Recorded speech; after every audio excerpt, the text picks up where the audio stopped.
Bonjour, vous écoutez bien La Confiture, je suis Sébastien, je suis avec Guillaume. Bonjour à tous. On a appris des trucs et on va vous les transmettre à notre façon, parce que n'oubliez pas, la culture, c'est comme la confiture. Tout le monde sait depuis le début que c'est bon pour la santé. Mais oui, c'est vrai ça, on l'oublie. C'est bon pour la santé. 5 confitures par jour. Et 3 livres. Et 2 podcasts. Ouais, et après t'as plus le temps pour rien faire, quoi. Ça fait une belle journée. Ouais. Oui, mais après tu peux devenir BHL. Et puis t'es en bonne santé, Oui, voilà. comme BHL. Bah oui, parce que du coup tu bosses pas. Hein, donc... Et le travail c'est la santé, c'est un mythe, hein, quand c'est même. ça. De quoi allons-nous parler aujourd'hui, Guillaume? Alors aujourd'hui, on va parler du miracle de l'entrepreneuriat. Tout à fait. Et ensuite, on va parler de vie après la mort. C'est ça, on devient un podcast lifestyle. Exactement. Alors, je dois t'avouer que parfois, tu vois, faire des recherches et creuser des sujets, ça laisse un petit goût amer. Oui. Parce qu'on se rend compte que le monde n'est pas aussi beau, aussi pur, aussi joli qu'on l'espérait, qu'on voit des icônes se faire déboulonner. Dès les premiers épisodes, on avait parlé de l'œuvre de Mère Teresa. Oui, j'y pensais. Et malheureusement, ça risque d'être le cas encore pire aujourd'hui, puisqu'on va devoir s'attaquer à des idoles. Parce que je vais te parler d'un conte de fées qui n'est malheureusement pas aussi simple qu'on voudrait l'entendre, quitte à faire du mal à la grande Ayn Rand. Ah non. Comment peux-tu? Retiens tes larmes. Il faut que je te dise que le développement de la cigarette n'a pas été aussi rose que ça. Mince. Oui, je sais, c'est difficile à entendre, mais il faut collectivement que nous ouvrions les yeux. D'accord. Pour remettre un peu les choses en tête, la version simple de l'histoire, telle qu'on la raconte dans les livres d'histoire, et même dans de très bons podcasts qui m'ont lancé dans cette piste, puisque tout vient d'un podcast que je recommande, qui s'appelle Behind the Bastards. Ah oui. Qui raconte un peu cette histoire, mais même eux racontent cette histoire de façon un peu biaisée. Et l'histoire telle qu'on l'entend très souvent, c'est celle d'un entrepreneur de génie, James Buchanan Duke. Ok. Donc lui, c'est un visionnaire. Il va comprendre très vite l'intérêt de la machine à rouler, d'un autre James, James Bonsack. Et dans un élan de création destructrice, il va disrupter l'industrie de la cigarette. Et ça, c'est sans compter sur son génie du marketing et de la communication. Et donc, ce titan va faire courber l'échine à toutes les autres entreprises trop peureuses, trop arriérées, pour pouvoir fonder l'American Tobacco Company. Oui. Puis la British American Tobacco Company. Pourquoi s'arrêter, hein? Oui, c'est vrai. Quand il se rend compte que l'Amérique est finalement un peu trop petite pour lui. Oui, du coup, il met l'Angleterre avec. C'est vachement... C'est ça. C'est l'Empire, peut-être. On est à quelle période, là Là, on est fin 19e. Oui, d'accord. Et pour pouvoir finalement répandre cette invention, cette belle invention occidentale qu'est la cigarette dans le monde entier et contribuer à civiliser le monde à grand renfort de nicotine. Bah oui. Sachant qu'on se souvient en Iran, par exemple, qu'il y avait eu tout un problème à cause de la cigarette.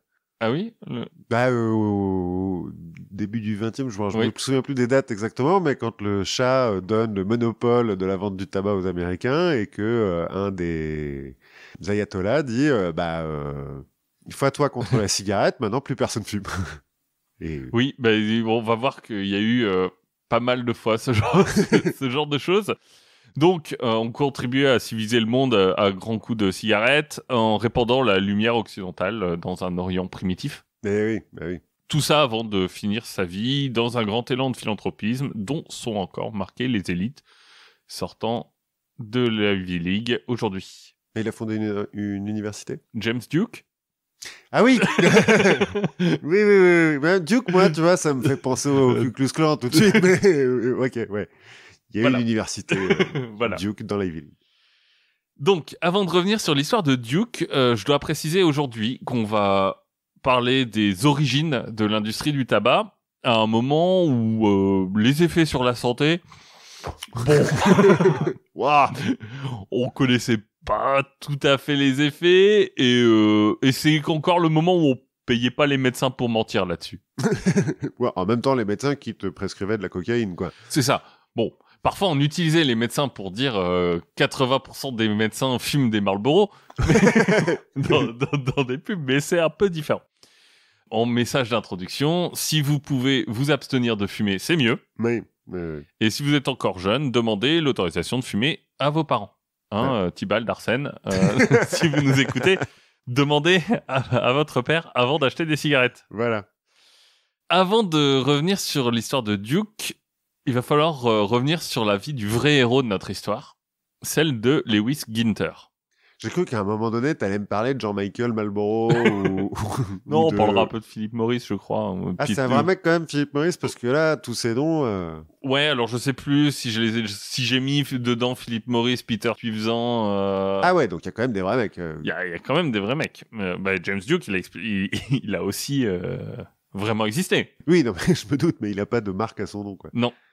Donc Lewis Ginter, même le Major Lewis Ginter, on en parlera. Le tournant de sa vie a lieu en 1872. Lewis Ginter, quand il accepte de rejoindre Richmond, dans l'État de Virginie, pour devenir associé de la John Allen Tobacco Company, où il travaillait déjà à New York. Donc là, il devient partner. Donc il est censé s'occuper du côté financier des choses, pendant qu'Allen gère la production, et lui est venu avec John Pope, qui travaille déjà à la gestion d'une usine de Richmond à New York, avec qui il a noué une amitié profonde, au point que les deux hommes resteront colocataires toute leur vie. Ah, eux aussi, dans une fraternité... Exactement. Voilà. Et sans vraiment se cacher de leur fraternité. Mais tant mieux pour eux. Écoute. Voilà. 2 ans plus tard, à l'âge de 51 ans, la grande œuvre de Ginter va commencer, puisqu'il va convaincre Allen de produire des cigarettes, en plus du tabac à priser et des cigares. Ok. Bon, Ginter, à la base, lui, il vient pas du monde du tabac. Il s'est installé déjà une première fois à Richmond, à l'âge de 17 ans, en provenance de sa New York natale. Richmond, pour replacer, c'est le grand port de Virginie. Ok. D'où a exporté la majorité du tabac local, qui est une des grandes productions de Virginie. Il faut dire que la Virginie, ça a longtemps été une grande terre de production de tabac, notamment d'un tabac particulier, qui est le tabac blond. Oui, opposé au tabac brun. Au tabac turc, et plusieurs types de tabac. Donc la Virginie, c'est le tabac blond. Après avoir brièvement ouvert un magasin de jouets, il ouvre un magasin d'importation où il vend un peu tout ce qu'il trouve joli. Ok. Et il a un certain sens de l'esthétique et donc ça plaît aux gens. Bah tant mieux. Bien sûr, pour alimenter un magasin d'importation, il faut importer. Certes, c'est Amazon quoi en fait. c'est ça, c'est donc ce qui implique de régulièrement traverser l'océan. Mm-hmm. Et lui, il va se balader un peu partout en Europe. Il vend notamment beaucoup de tissus. Et pour ça, il se rend régulièrement pour le milieu du 19e siècle, à Londres.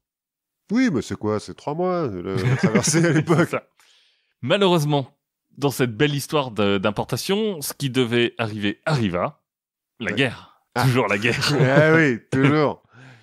Donc, Ginter va s'engager pour ses terres d'adoption. Donc il va devenir major de la Confédération. Ok. Et fermer son magasin. Oui. T'avais pas choisi le bon cheval. Tout se passe pas exactement comme prévu. Richmond et son port sont globalement détruits. À la fin de la guerre, Ginter doit retourner bosser dans la grosse pomme, puisque à Richmond, il n'y a plus rien. Où il va ouvrir une banque qui va vite fermer. Pourtant, c'est plutôt un truc qui marche à New York, les banques. Voilà, donc il refait un aller-retour à Richmond. Il va convaincre son pote John Allen de se lancer dans le tabac à pipe et à priser.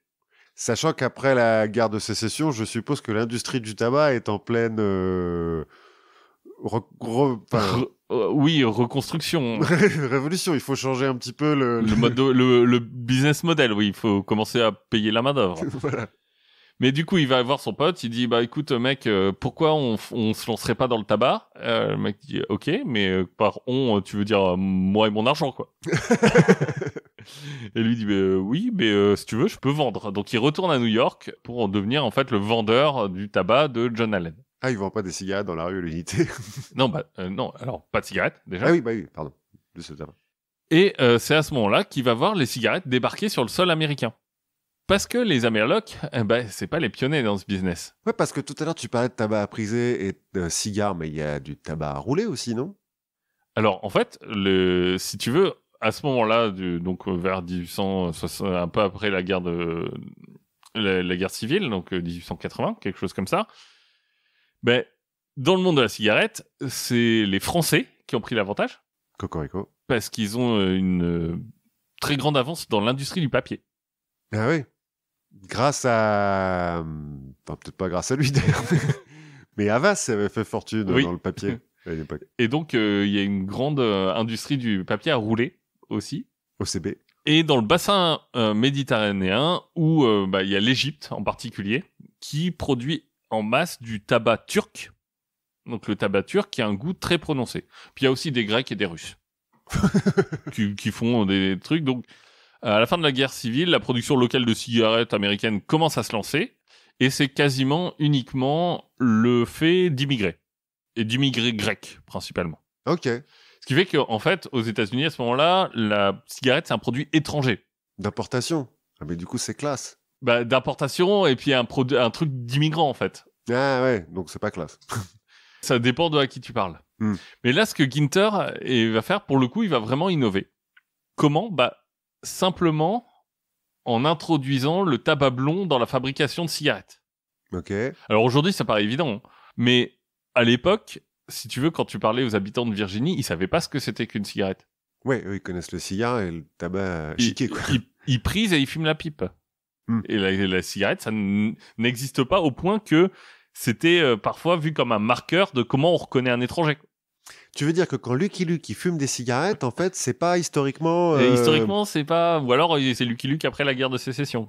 Alors, c'est toujours après la guerre de sécession, Lucky Luke, mais... c'est 1880-90, hein, le début des cigarettes. Mais c'est avant. Pour moi, Lucky Luke, c'est dans les années 1870. Donc, ça serait pas historiquement... Non, pas terrible. Tout un pan de ma jeunesse qui s'écroule. C'est ça. Et Ginter, il a un autre problème, c'est qu'il a un problème de com'. C'est-à-dire que la cigarette est naturellement très fortement associée au tabac turc. Oui.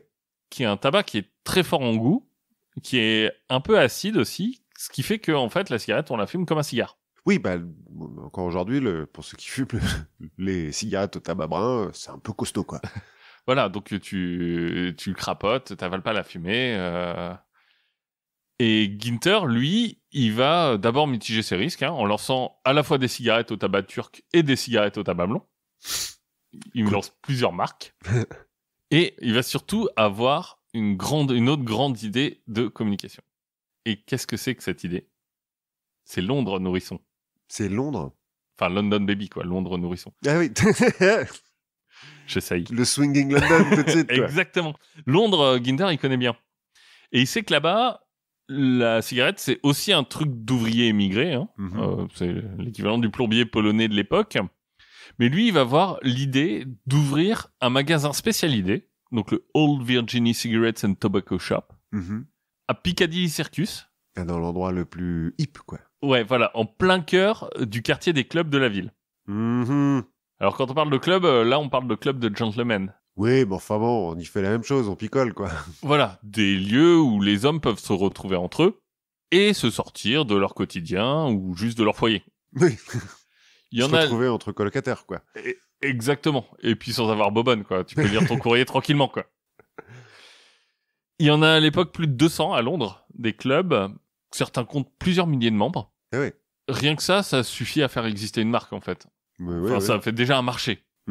Et là, il va jouer sur l'aspect exotique des États-Unis.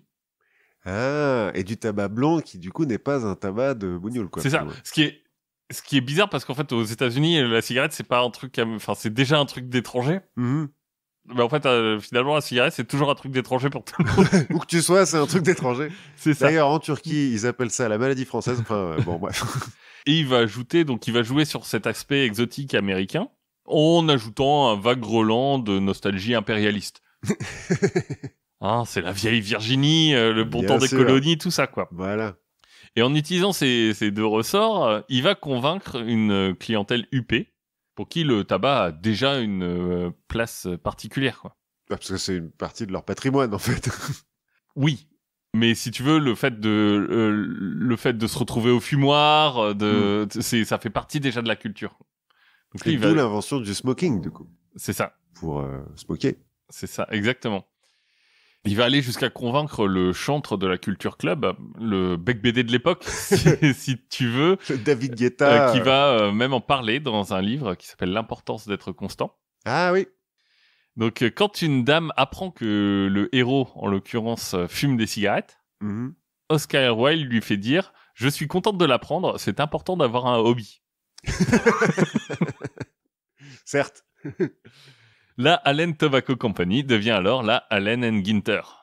Il va jouer à fond avec l'esthétique du club. Il va prendre une mascotte qui est un peu un type de Monopoly caricaturé. Donc le haute forme, la moustache. Voilà, mais un petit peu irréférencieux. Bah, Oscar Wilde, quoi. Voilà, exactement. C'est le dandy. Il va être le premier aussi à utiliser des cartes en carton pour renforcer ses paquets, sur lesquels on va trouver des photos de sportifs célèbres. Qui fument, du coup. Qui fument ou qui sont... Il y en a pas mal j'ai vu les photos, il y a beaucoup de boxeurs, donc beaucoup d'hommes torse nu. Ah, donc il a une certaine clientèle en vue, peut-être. Ou alors il se fait plaisir juste pour lui. Ouais, et puis non, en gros, là, il vient d'inventer les cartes Pokémon, hein. Oui, mais avec des hommes à moitié nus. Et de ce que j'ai compris, il a une certaine préférence pour les hommes. Ouais, mais voilà, on commence par les sportifs célèbres, puis après on va mettre des pin-up, et puis après on mettra des Pokémon, quoi. Ouais, d'accord. Ok. On fera des trucs comme ça pour. Alors d'ailleurs, le père de Duke, qui était pasteur, dira non, mon fils, faut pas que tu fasses ça. Toutes ces pin-up, c'est horrible. Et puis après, on mettra des images pour faire fumer les enfants, quoi. Ou on mettra des seins, quoi. Comme ça fait plaisir au père. Voilà. Mais ça, en revanche, les cartes Pokémon, on a le droit. Donc, Tibalt, Arsène, vous pouvez en demander à vos parents sans aucun problème. Son monopole, ou en tout cas sa situation dominante de pionnier de la cigarette, va tenir environ 2 ans. Mais au bout d'un moment, la demande est telle que finalement, il peut pas subvenir à tout le monde. Et d'autres Américains et Britanniques vont se lancer dans la cigarette de tabac blond. Ginter, lui, va continuer à s'étendre en allant vers l'Europe, vers le Commonwealth. Il arrive à une équipe de 19 vendeurs au milieu des années 80. Et pour une fois, c'est un ennemi inattendu qui va se dresser face à la marche du progrès et du commerce. L'impérialisme. Bah alors, d'habitude, ils sont plutôt potes. Ouais, voilà, mais on se référera à ton épisode sur les bienfaits de la colonisation, où tu évoques un peu brièvement, à mon goût, ces bienfaits en particulier. En l'occurrence, les Anglais viennent protéger l'Égypte. Ah oui, rapport à un certain canal peut-être. Voilà, et en d'autres activités, entre autres choses, ils vont notamment y développer les infrastructures. Il faut construire des autoroutes. Voilà. Ce qui fait que d'un coup, la production et la distribution de cigarettes égyptiennes explosent. Ah bah oui, ils ont construit des usines de cigarettes, quoi. Non, alors pas des usines, mais enfin parce que tout ça reste très artisanal. Hein. On est avant la mécanisation, mais maintenant on peut les transporter facilement, les transporter le tabac et tout ça. Ça se fait plus simple. Donc la distribution et la production de cigarettes explosent en même temps qu'une certaine mode de l'égyptomanie qui s'installe. Oui, certes, on est à la fin du 19e. Et ça va complètement changer le cours de l'histoire de la clope. Parce que Camel, quoi, du coup. Alors, Camel, c'est plus tard, c'est 1920, mais ça surfe sur le même... Exactement. Sur le même truc. Ginter va pas se laisser faire, et va répondre par une série de pubs qui vantent la colonisation. En montrant un général anglais en Égypte qui fume des Richmond Gems, qui est sa marque phare. Il va lancer une autre caricature où t'as tous les grands leaders du monde qui se retrouvent avec des clopes en même temps. Et aux États-Unis, il va habilement faire fuiter dans les journaux la surprise d'un parlementaire qui est reçu par le sultan ottoman, qui lui dit mais voilà, on mange tout ça, et puis tiens, prends des Richmond. Ah, le sultan ottoman. Bah oui, même là-bas, on reconnaît la qualité supérieure des cigarettes de Ginter. Trahison presque pour. Bah, alors en fait, à l'époque, si tu veux, le sultan, c'était un peu la crème de la crème des gens raffinés, quoi. Oui, bah oui, bien sûr. C'est le mec, il est riche, il peut se payer tout ce qu'il veut, donc il se paye toujours le meilleur. Ah ouais. Et la cigarette la plus chère. Rapport à la taille pas de forcément pas forcément la plus chère, mais en tout cas la meilleure. Ouais. Et donc, dans les fumoirs du sultan, on fume des Richmond Gems. Et puis aussi, marqueur social, hein, il faut, je suppose, se séparer un petit peu de la plèbe turque qui fume du tabac turc. Oui. Et ce qui est intéressant, c'est de se dire que malgré cette incursion des Égyptiens dans le marché, finalement, Ginter va réussir un peu à imposer aux Anglais qu'est-ce que c'est qu'une cigarette. Ouais. Tu vois, une cigarette, c'est la Richmond. C'est du tabac blond. Et ce qui est pas du tout vrai aux États-Unis. Parce que la standardisation entre le tabac blond, tabac brun, tout ça va venir beaucoup plus tard. Ça va venir dans les années 20. Et là encore, on va parler d'égyptomanie sur l'attirance des élites pour l'Orient. Et là, c'est plutôt ce qu'on va voir, ça va apparaître un mélange de tabac blond et de tabac turc, pour culminer avec l'avènement d'une marque un peu moins chère que les autres dans ces mélanges, qui est née en 1913 et qui s'appelle Camel. 1913, Camel. Eh ben. Voilà. Et comme les emmerdes, ça vole en escadrille. Comme dirait l'autre. Comme dirait l'autre, avec la mode des cigarettes égyptiennes, vient un autre souci pour l'industrie de la cigarette, le retour du puritanisme. Ah, qui doit pas voir ça d'un très bon œil. Voilà, la cigarette a toujours été vue comme un accessoire un peu efféminé. Mais les perfides albionnés viennent de prendre un peu de plein fouet le scandale Oscar Wilde.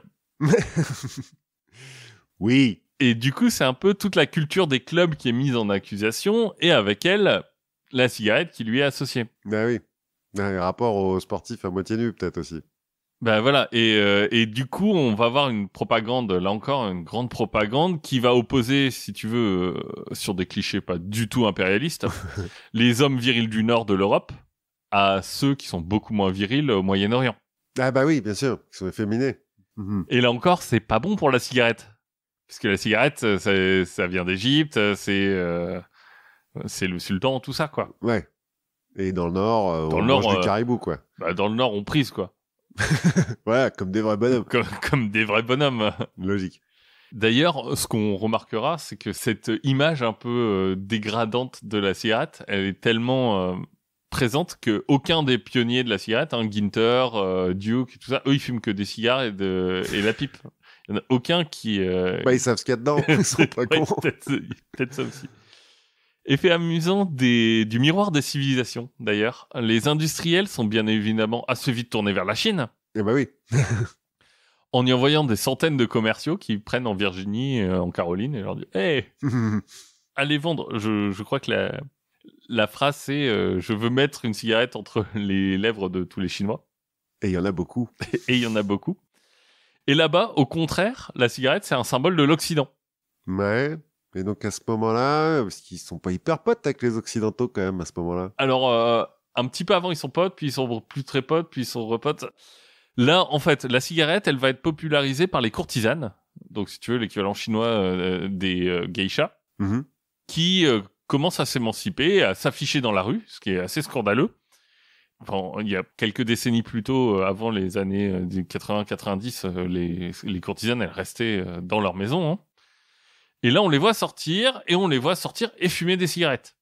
Incidemment, donc la British American Tobacco, qui sera formée un peu après, va profiter aussi des mouvements anti-américains pour prendre de l'ampleur en Chine, avec sa marque Ruby Queen, qui s'appelle Daying en chinois.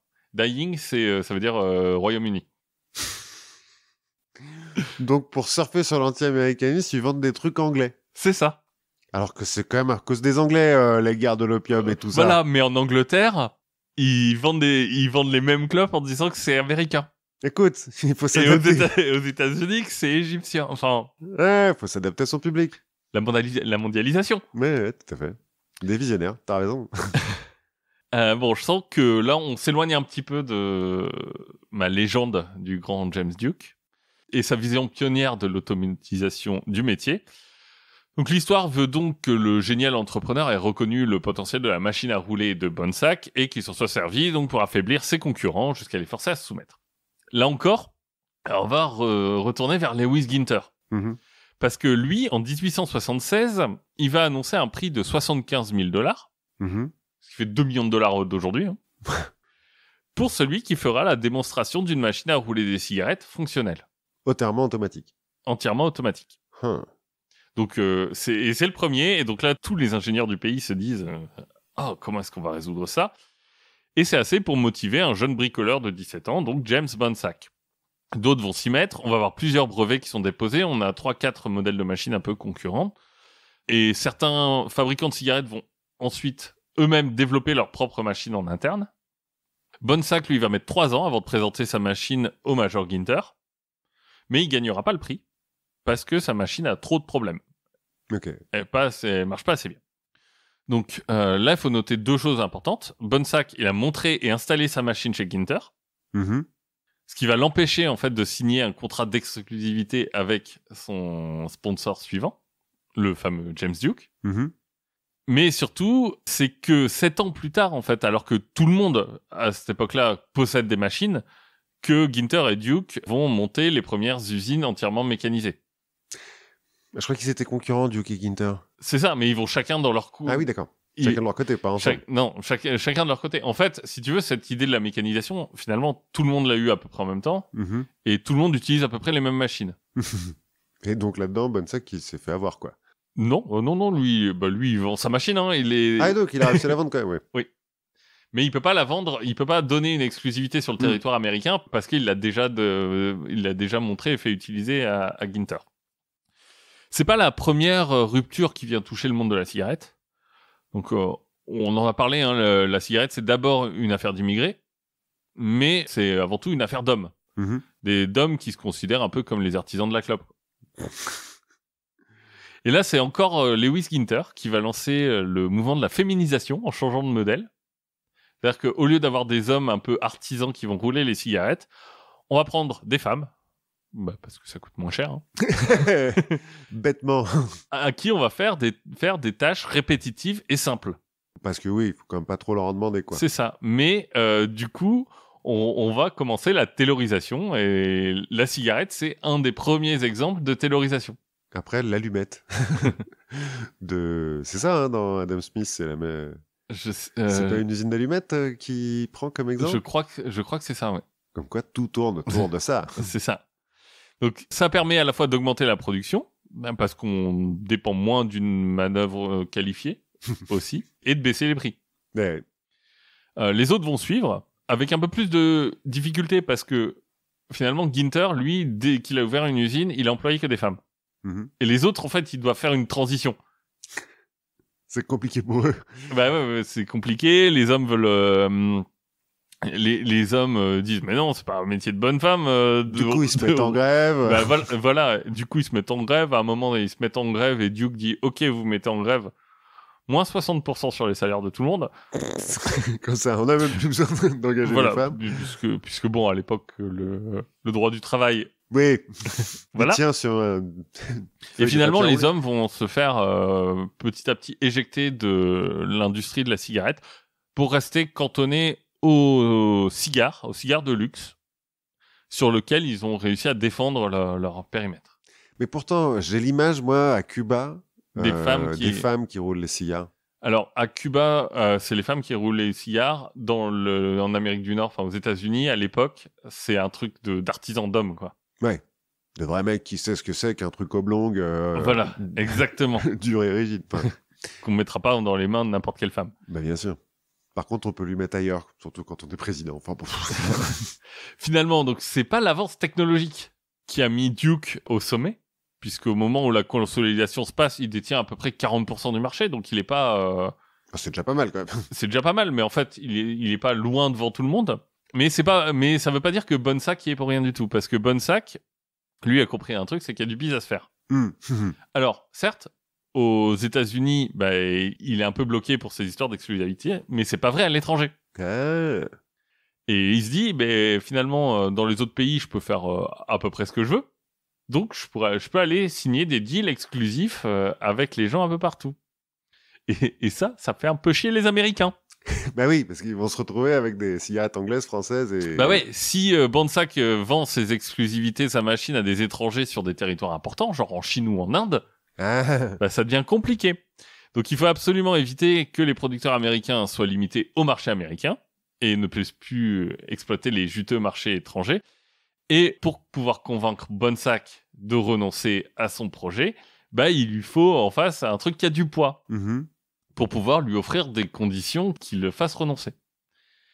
Et tout ça, c'est pas juste une menace en l'air, hein, parce que Bonsack a déjà vendu les droits de sa machine en Angleterre, à la Wills Tobacco of London, ce qui prive finalement les Américains d'une bonne partie du marché local, et il est en train de négocier pour faire la même chose en Australie. Un certain Wright, qui est l'ancien directeur des ventes de James Duke, avec qui ils sont partis en s'engueulant, qui est un peu devenu sa némésis, enfin bref. Et donc, en fait, c'est à ce moment-là que se forme l'American Tobacco Company. Ok. Pour pouvoir avoir un poids de négociation suffisant pour empêcher Bonsack, pour dire, vends-nous les droits plutôt à nous que aux étrangers, chez eux. Donc, ils fondent une nouvelle société qui est plus grosse. Oui. Pour dire à Bonsack, viens avec nous, on a plus de thunes, quoi. C'est ça. Et d'ailleurs, on peut mettre une autre aiguille dans la poupée velours de la légende, puisque les premiers statuts de l'American Tobacco Company sont déposés en 1889 en Virginie. Et à ce moment-là, c'est Ginter qui est le président du conglomérat des 5 plus grands producteurs de cigarettes américains. Parce que c'est ça, hein, c'est les 5 plus grands qui se mettent ensemble et qui disent maintenant on va faire qu'une seule boîte. Ouais, c'est comme la Standard Oil, quoi. C'est exactement comme la Standard Oil. Elle s'assure aussi l'exclusivité de la machine Bonsack aux États-Unis. Parce que maintenant, en fait, il y a plus trop de problèmes vu que tout le monde est de la même boîte. Malheureusement, le bras des technocrates et empêcheurs d'entreprendre en rond est déjà actif et l'Assemblée de Virginie refuse de ratifier les statuts créant la compagnie. Pour des histoires de trust encore c'est surtout que c'est en Virginie qu'on produit le tabac. Ouais. Et que les producteurs locaux y votent. Et que les producteurs locaux, ils voient pas d'un très bon œil le fait que les mecs qui leur achètent le tabac forment un quasi-monopole. Mais ça, c'est parce qu'ils y connaissent rien au libéralisme. C'est pour ça. C'est ça. Donc, les cigarettiers vont se tourner vers le New Jersey, où on est beaucoup plus conciliant. Et d'ailleurs, le New Jersey vient, encore une fois, dans une grande marche en avant, de libéraliser les lois sur les sociétés. Parce qu'ils ont besoin d'attirer du monde. Et en fait, il y a eu des nouvelles tractations entre-temps. Et à ce moment-là, quand l'American Tobacco Company se crée, c'est Duke qui devient le président et qui rachète les 5 sociétés dont elle est issue. Ok. Et donc, en fait, si tu veux... Alors, j'ai pas exactement compris ce qui s'est passé entre les deux, mais globalement, le fait que ce soit Duke qui prenne la tête de l'American Tobacco Company...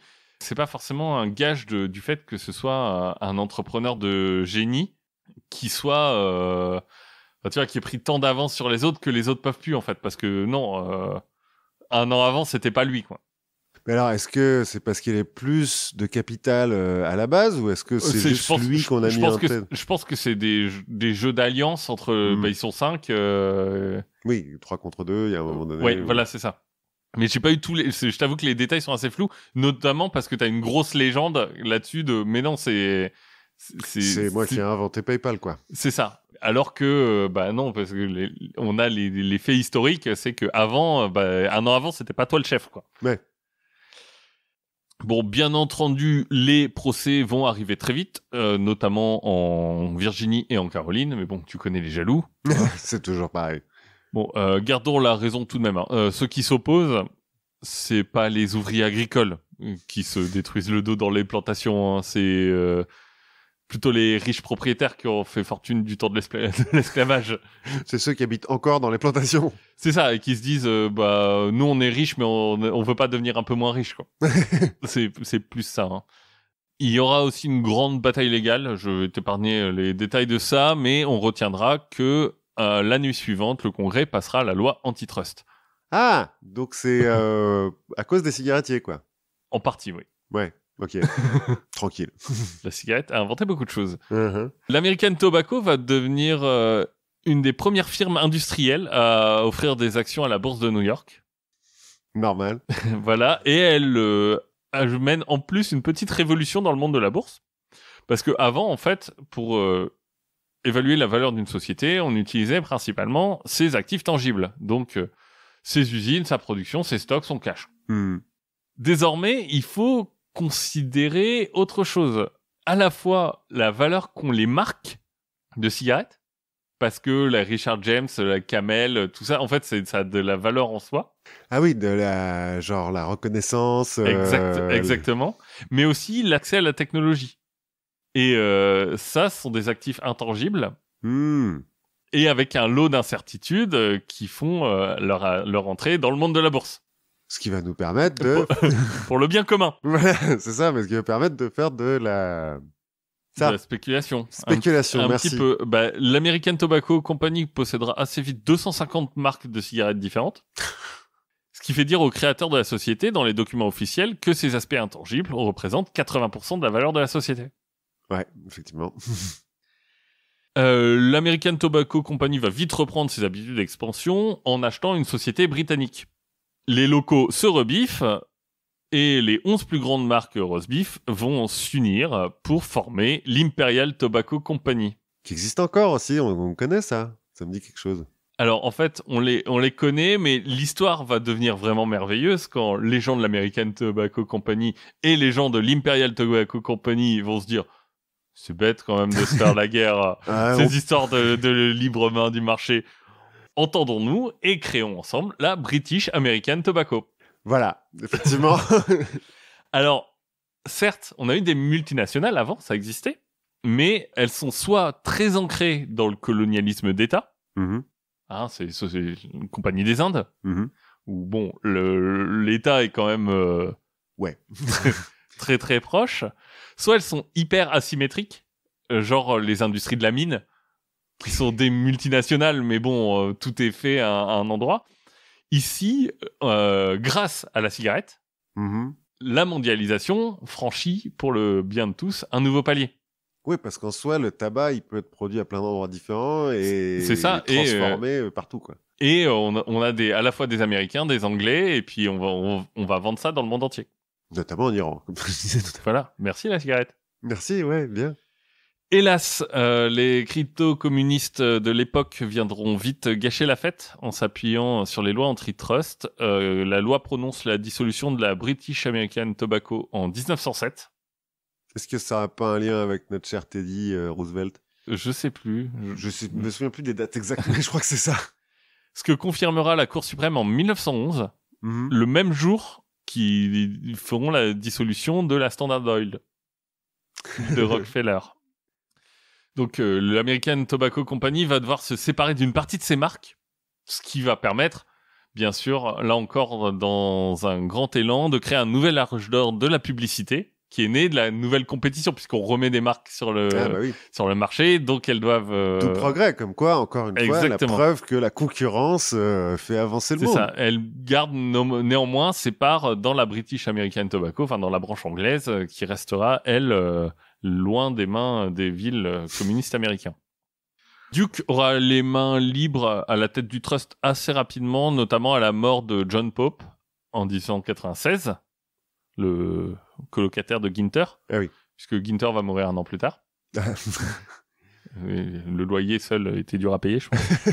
Duke, lui, va diversifier ses investissements en devenant un des leaders de la production d'énergie. Ah, bah oui, pourquoi pas. Voilà. Et donc, comme je disais, si son nom est connu de nos jours, c'est parce qu'il a laissé en dotation un fonds de 40 millions de dollars dans les années 20, genre environ 650 millions aujourd'hui, au Trinity College de sa ville natale de Durham, qui grandira d'un coup.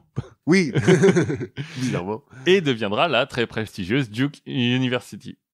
Donc voilà, malheureusement, la belle histoire de la consolidation de l'industrie de la cigarette, les choses sont un peu plus complexes que ça et il faut aller regarder un peu dans les détails. Désolé, Enron. Il a pas fait tout seul, mais il roulait pas lui-même ses cigarettes, je comprends pas. Bah non, il en fumait pas, lui fumait des cigares. Mais qu'il ne roulait pas non plus d'ailleurs.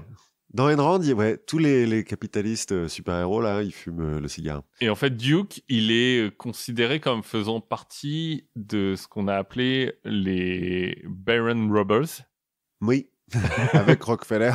Avec Rockefeller, avec... Il n'y a pas celui de Waldorf ou Astoria Si, puis il y a celui de l'acier aussi. Enfin, bref, les super-héros d'Enron, quoi, finalement. Exactement. Bien, voilà. Donc la question fumait-il de droite Un peu, quoi. Voilà, mais il roulait des clopes, moi. Oui, du coup. Bon. Ok. Bon. On va changer pour effectivement parler de vie après la mort. Oui. Changeons de sujet, donc. Alors, sujet qui m'est venu parce que en faisant le montage de l'épisode sur Cromwell, qui date un petit peu maintenant, mais pour être tout à fait transparent, on enregistre 2 épisodes d'un coup maintenant. Donc voilà. Depuis notre dernier enregistrement, l'année dernière. C'est ça. Je me suis rendu compte donc en montant l'épisode que j'avais oublié une information capitale sur la fin de la vie d'Olivier Cromwell, enfin ou en tout cas le début de sa mort. Tu t'en souviens sûrement, on était resté sur Cromwell, Lord Protecteur, qui cassait sa pipe en 1668 à cause de la malaria. Bon. Oui, pas de bol, mais... Ça arrive. En tant que Lord Protecteur, il est enterré dans l'abbaye de Westminster. Avec... Aux côtés d'une trentaine de rois et reines et autant de princes, ducs, machin. Mais à côté de celui qui l'a décapité Bonne question, je sais plus ce qu'ils en ont fait de Charles Ier, mais alors tous les rois d'Angleterre, rois et reines d'Angleterre ne sont pas enterrés à Westminster, mais la plupart. En tout cas, c'est lui qui a commencé en fait en enterrant un de ses généraux, je crois, à cet endroit-là, en disant bah écoute, maintenant qu'on a décapité le roi, bon, on se met à Westminster, ok, c'est cool. Comme je l'avais dit, 3 ans après sa mort, Charles II, fils du premier Charles, qui s'est fait raccourcir par Cromwell, monte sur le trône et on va dire qu'il est un peu rancunier, quoi. Il l'a mal vécu. Et donc, le jour de l'anniversaire de la mort de son père, il fait déterrer le cadavre de Cromwell et de 2 de ses lieutenants, qui sont aussi à Westminster. Il fait pendre les corps en place publique pendant une journée, puis il les fait décapiter et il prend la tête de Cromwell, il l'installe au bout d'une pique qu'il expose devant le palais de Westminster pendant 34 ans. Ah oui. Alors, il y a un moment où il l'enlève pour nettoyer le mur de Westminster, mais il la remet après. Mais elle doit être bien attachée parce que au bout de 34 ans, il ne doit pas rester grand-chose pour tenir au bout de la pique. Bah, elle est plantée, hein, au bout de la pique. On a fait ça. L'idée, c'était d'être cruel, hein, quand même. L'idée, c'est ça, c'est de dire aux autres potentiels révolutionnaires, voilà ce qui va vous arriver, quoi. Et puis, j'oublie pas. Et j'oublie pas. Personne n'oublie. Et puis en 1685, 34 ans plus tard donc, une tempête casse la pique. La tête tombe au sol et est ramassée par une sentinelle qui va la garder chez lui. Alors il semblerait que quelques jours plus tard, les autorités disent ouais, on a perdu la tête de Cromwell, si quelqu'un l'a retrouvée, il faut la rendre. Le mec prend peur, donc la garde chez lui pendant des années et finit par la vendre à un collectionneur. Elle va être exposée et revendue un certain nombre de fois, avant finalement d'être enterrée en 1960 à Cambridge, dont Cromwell était député. On n'est pas bien sûr de ce qui est devenu du corps, qui a priori a été jeté dans une fosse commune. Ah mais bon. Voilà, et on n'est pas bien sûr non plus que la tête qui a été enterrée en 1960 soit bien la tête de Cromwell. Mais voilà, en tout cas, elle a bien été restée 34 ans. Parce que bon, il y en a 8. Il y en a, ouais, il y a eu des copies, ben, bref. C'est passé de collectionneur en collectionneur, ça a été exposé, bon, bref. Voilà, je pense que c'était une information capitale, je m'excuse de l'avoir oublié. Non, mais c'est important. Mais il fallait le dire, c'était plutôt amusant. Bon, et puis comme je suis curieux et que j'ai peut-être parfois l'esprit un peu mal placé, je me suis demandé si ce genre de tribulation post-mortem était déjà arrivé à d'autres personnages célèbres. Genre des cardinaux. Par exemple, vous avez parlé une fois de Guillaume le Conquérant. De Guillaume le Conquérant, des choses comme ça. Alors, c'est quand même pas évident à chercher comme ça sur Google. Eh ben écoute, moi j'avais déjà regardé un peu des trucs comme ça, j'ai un bouquin là-dessus. Ah ouais? Oui. Bon, moi Une histoire d'os, je crois que ça s'appelle, ou un truc comme ça. Moi j'ai cherché les exhumations, en fait.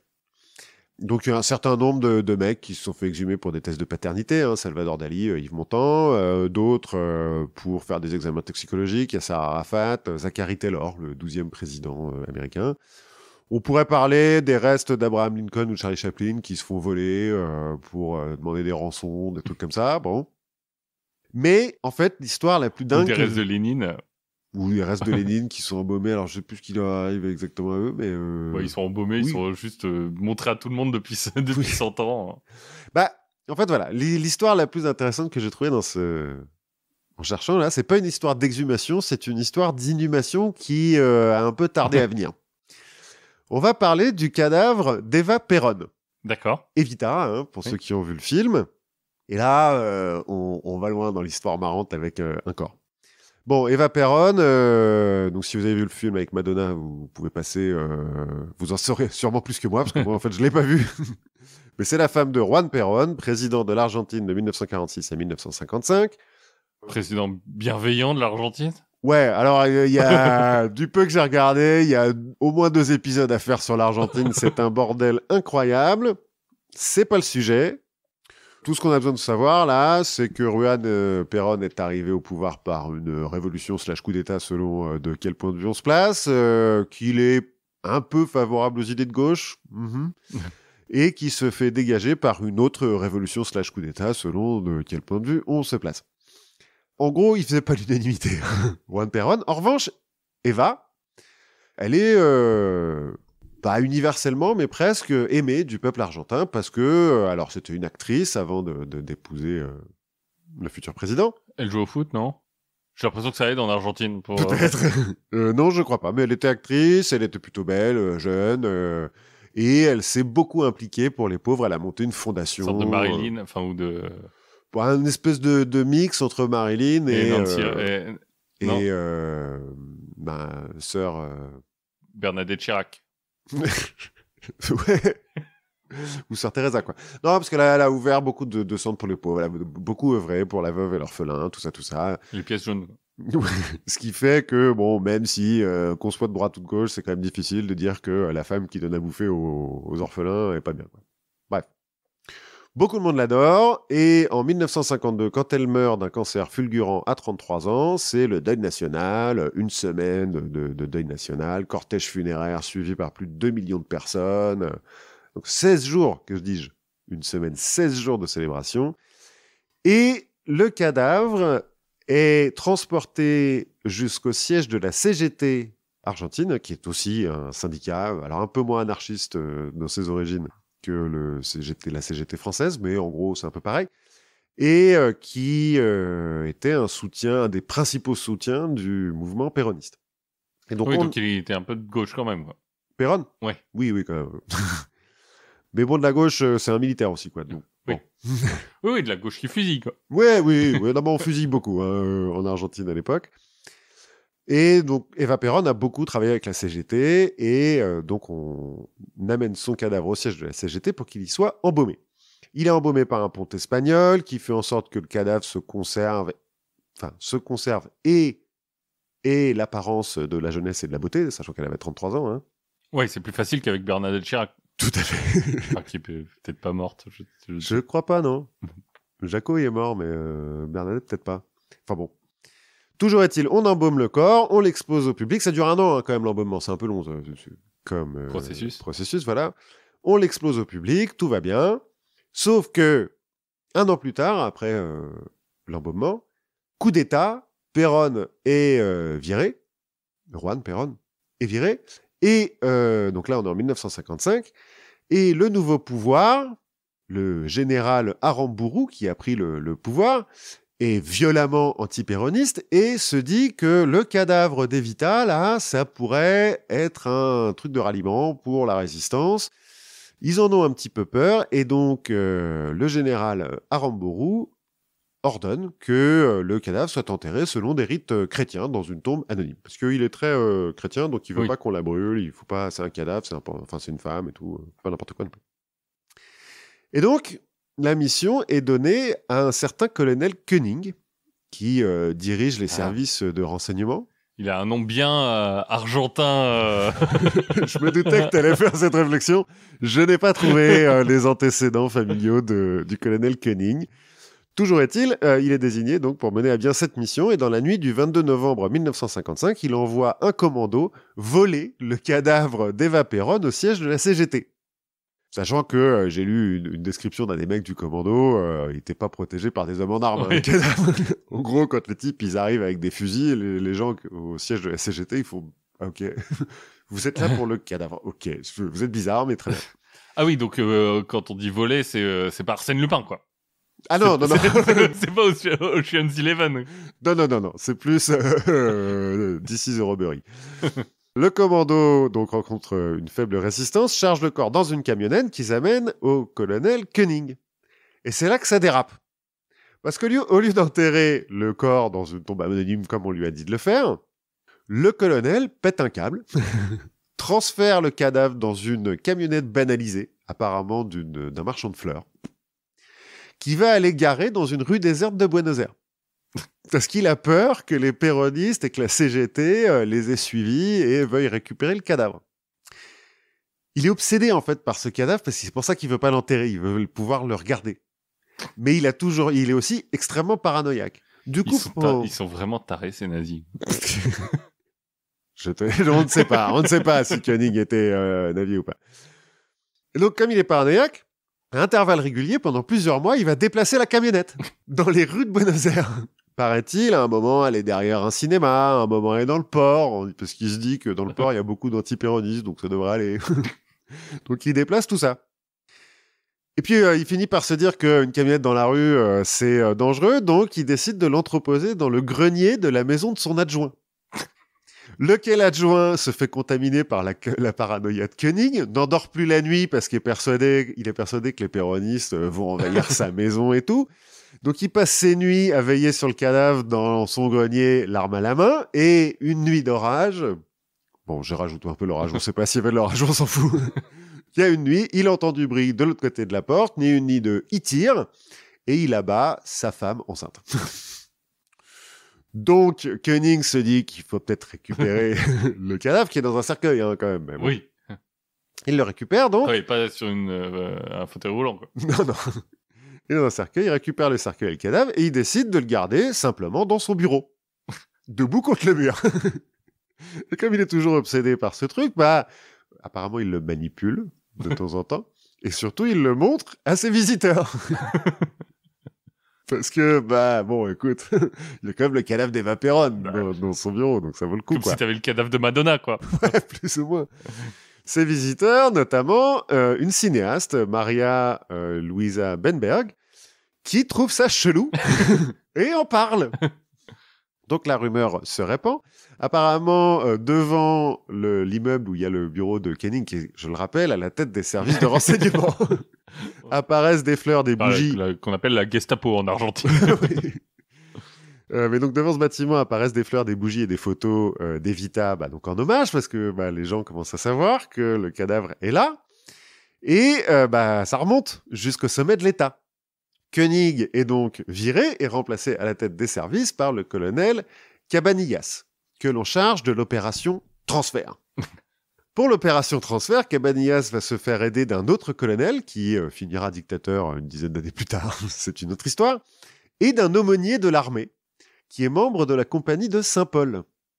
Et avec ces deux compères, ils vont décider d'envoyer le corps en Italie pour l'enterrer sous un faux nom. Et pour cela, ils veulent utiliser le réseau de la compagnie de Saint-Paul, et donc en fait du Vatican. Donc l'aumônier appelle le secrétaire général ou le général, le chef de la compagnie de Saint-Paul, en lui disant « Écoute, voilà, on a un cadavre à faire passer », lequel dirigeant se dit le supérieur général de l'ordre des Pauliniens dit on va quand même en parler à mon supérieur à moi, c'est-à-dire le pape. Et donc Pie XII donne son autorisation en disant ok, d'accord, allez, vous pouvez faire ça. Paraît que c'est un peu compliqué, mais bon, tout le monde accepte et le corps d'Eva Perón est transporté en bateau sous un faux nom pour être enterré au cimetière de Milan en avril 1957. Tout ça, ça aura duré 1 an et demi, quand même. Bon. L'histoire, ça aurait pu s'arrêter là. Mais, en 1970, donc 13 ans plus tard, les Monteneros, qui est un groupe de guérilleros péronistes, vont enlever le général Aramburu, qui a perdu le pouvoir depuis, il s'est fait renverser par un coup d'État, voilà. Ils vont le juger sommairement pour ses crimes, sachant qu'il en a beaucoup. Oui. Entre-temps, c'est pas le pire qu'il ait fait, quoi, les histoires de cadavres. Non. Et ils vont l'exécuter. D'accord. Mais dans la presse, ils vont faire une série de communiqués où, ils vont expliquer les crimes, tout ça. Et dans un de ces communiqués, ils vont dire que ils rendront Aramburu, enfin son corps en tout cas, quand le corps d'Evita sera rendu au peuple argentin. Et on se remet à parler du corps d'Evita. Apparemment, dans Buenos Aires, il y a des tags « Où est le corps d'Eva Perón ?» qui apparaissent dans les quartiers péronistes, dans les quartiers qui sont pas du côté du pouvoir, quoi. Si bien qu'en septembre 1971, le président argentin, qui est le colonel d'avant là, dont j'avais dit qu'il deviendra dictateur, donc bon, président dictateur, hein, mais se dit que bon, il faut un peu calmer les choses, et donc il lance l'opération transfert, qui donne au colonel Cabanillas, qui est toujours en poste. Bon. Donc, non, pardon, l'opération retour. L'opération transfert, c'était la première. C'était un transfert dans l'autre sens, quoi. Voilà, l'opération retour. Et donc, Cabanillas est censé rendre le cadavre d'Eva Perón à son mari, Juan Perón, qui est toujours en vie, mais qui est en exil en Espagne. Donc, Cabanillas rappelle le prêtre, enfin l'aumônier de l'armée, là, qui rappelle la compagnie de Saint-Paul, qui entre-temps a changé de chef, mais bon, donc il faut tout réexpliquer au nouveau chef, qui va tout réexpliquer au pape. Au nouveau pape. Voilà, c'est peut-être le même, je sais pas. Bon, ok, vous pouvez faire ça. Comme les mecs sont toujours paranoïaques, ils y vont en pleine nuit, dans le cimetière de Milan. La légende veut même qu'ils aient fait des copies en cire et qu'ils aient foutu ça dans 3 camions différents qui sont allés dans 3 directions différentes. Et le camion qui a le cadavre d'Eva Perón va d'une traite, enfin en 2 jours, mais sans faire de pause, jusqu'à Madrid, où vit Juan Perón en exil. Et on lui donne un cercueil, genre tiens. Voilà, on lui donne le cercueil avec sa femme, enfin oui, morte, qui est un peu abîmée entre-temps. Bon, elle est toujours bien préservée, mais elle a pris des coups. Il ne fallait pas la faire tenir debout, donc les pieds sont abîmés, le nez est cassé, bref. Bon. Et on l'enterre à nouveau à Madrid. Et puis en 1973, l'Argentine renoue avec la démocratie. Du coup, Juan Perón se présente à l'élection présidentielle et gagne. Sauf qu'il a laissé le corps à Madrid. Et donc, en 1974, les Monteneros, les guérilleros, là, ils vont piquer le corps d'Arambo, le mec qu'ils avaient exécuté, mais qu'ils avaient rendu finalement. Ils vont le repiquer en disant, on vous le rendra à partir du moment où Juan Perón y ramènera le cadavre de sa femme en Argentine, parce qu'il y a eu des schismes dans le péronisme à ce moment-là. Péronisme et huile d'olive. Voilà. Donc, le pouvoir est un peu se dit, ok, d'accord, il faut ramener le corps, sauf que Juan Perón meurt subitement d'une crise cardiaque, 1 an après son élection. Et donc, c'est sa nouvelle femme, Isabel Perón, qui a été élue vice-présidente, qui prend la présidence. Et qui décide... Normal. Bon, écoute, elle a été élue, quand même, vice-présidente. Mais il aime bien gouverner avec ses femmes, écoute, Juan Perón. L'Argentine, le Valois, même combat. Et donc, Isabelle, magnanime, prend sur elle de faire rapatrier le corps d'Evita, qu'elle va garder dans le palais présidentiel, pour l'exposer, pas dans son bureau, pour l'exposer au public, en attendant qu'un mausolée en l'honneur des Perón soit construit à Buenos Aires. Dans lequel elle se destine elle aussi ? Bah, en fait, on sait pas, parce que le mausolée sera jamais fini. Enfin, le mausolée, c'est l'hôtel de la patrie aussi, c'est un peu pour tout le monde, quoi. Mais bon, voilà. Parce qu'en fait, 2 ans plus tard, le mausolée n'est toujours pas fini, mais un nouveau coup d'État, militaire, bien sûr, dégage Isabel Perón. Et la nouvelle junte se dit que cette histoire a finalement un petit peu trop duré. Donc, il récupère le cadavre d'Eva Perón et en fait, il le file à sa famille, à elle, la famille Duarte, qui va l'enterrer dans un des cimetières de Buenos Aires, sous 2 énormes plaques d'acier, histoire qu'on soit bien sûr qu'il y reste. Parce que donc, il se sera passé... Elle est morte en 53, j'ai dit 52 Et là, on est en 75 ou 76, donc c'est presque 20 ans. Ah bah oui. Voilà.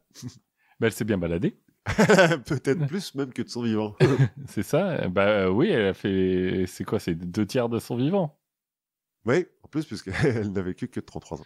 Bah oui. Et du coup, elle n'a pas eu le temps d'apprendre plein de trucs. Non.